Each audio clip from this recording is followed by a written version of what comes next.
প্রধান অতিথি সদর উপজেলার নির্বাচিত বিএনপি বাংলাদেশ জাতীয়তাবাদী দল বিএনপির সভাপতি জনাব আবুল কাশেম সাহেব এবং সদর উপজেলার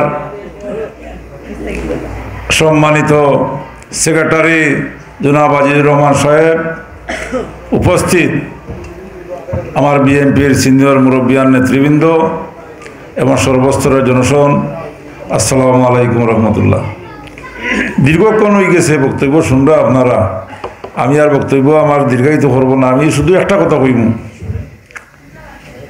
দেখেন আমি সিলেটি ভাষায় আঞ্চলিক ভাষায় কই, আপনারা বুঝবা লাগে।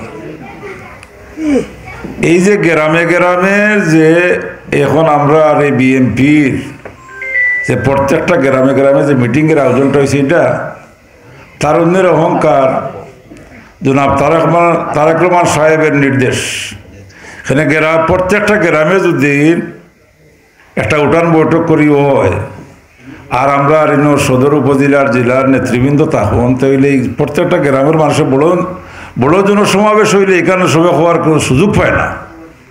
তো এইখানে হইলে ছোটো ছোটো দিন উঠান বৈঠক হইতে সব শ্রেণীর মানুষে হওয়ার সুযোগ পায়, কিছু দুঃখ কষ্ট অতদিনের সব কিছু হইতে পারে।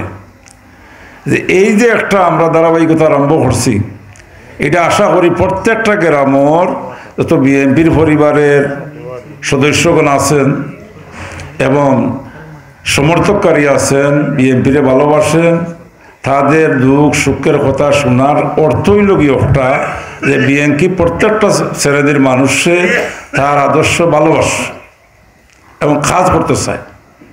তাই আমি আপনাদের কাছে আমার আকুল আবেদন যে সামনে যে আমাদের আজকের যে প্রস্তুতি এই জনসভা, যে সামনে আমাদের মূল লক্ষ্য হইল আমরা সোনাতুলা একটা বড় জনসমাবেশ করতাম, আর সেই সমাবেশে বিপুল মানুষের সমাগম করত।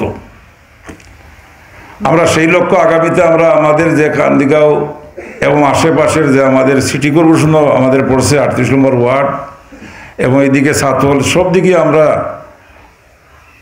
জনসংযোগ করব।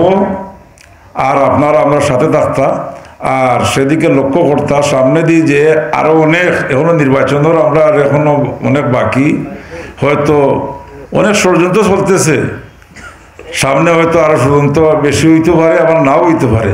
সেদিকে লক্ষ্য রাখিয়া আপনারা হাত পা চোখ সব কিছু সজাগ রাখিয়া থাকবেন এই আশা করি। এবং আমি আমার বক্তব্য শেষ করছি। আর বিশেষ করে আমার বড় ভাই হাজি কলমদার আলী সাহেব তার শারীরিক অসুস্থতার কারণে তাই মিটিং উপস্থিত দিতে পারেন না, তার লাগে দোয়া করবো আপনারা সবাই। আর আজকের আমি আমার এখানেই আমার বক্তব্য শেষ করছি। বাংলাদেশ জিন্দাবাদ, বাংলাদেশ জাতীয়তাবাদী দল জিন্দাবাদ, তারুণ্যের অহংকার তারেক রহমান জিন্দাবাদ, শহীদ জিয়া মোরক জিন্দাবাদ, খালেদা জিয়া জিন্দাবাদ। আসসালামু আলাইকুম।